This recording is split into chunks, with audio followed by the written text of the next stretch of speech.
Hey everybody, Chris Cotton, AutoFix-Auto Shop coaching here. Today I wanted to talk about collaboration and what that looks like. So when we collaborate, or a collaboration is a higher level than cooperation, right? Cooperating is kind of like you're tolerating the people around you, but collaboration is is where it's at. So when I cooperate with you, we work together. But when I collaborate, it's because I want to work with you, and we want to collaborate with each other in a focused environment. It's at a higher level, right? We take ourselves out of the situation we're in, we go and we collaborate. I've never left a collaboration type meeting when I didn't leave in better shape than when I started off.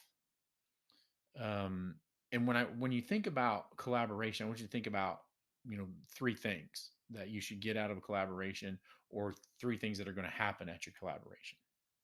Number one, you're going to learn something. It's impossible not to.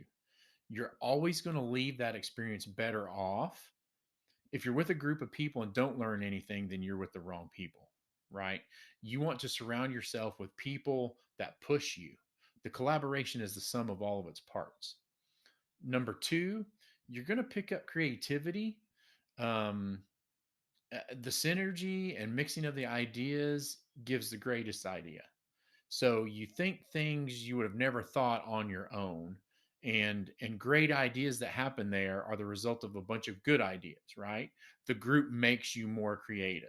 So if I'm a 5 creative level wise and I go and collaborate in a group setting, I'm automatically an 8 or a 9. Again, the group.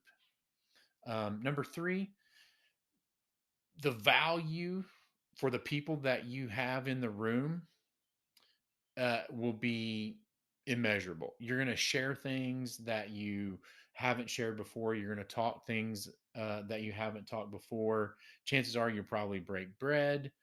You're going to leave these collaborations shaking your head saying those people are good because you've watched them share and you get better together. You respect those people because you've watched them work in the process, and you've watched them build off of each other. I can't think of much more in a day, or a great day for me would be working with 6, 10, 14 people, teaching and learning at the same time. I really don't know how, as a professional, I could have a better day than that. So I sure hope you have some people in your life to collaborate with, and I hope you do it soon.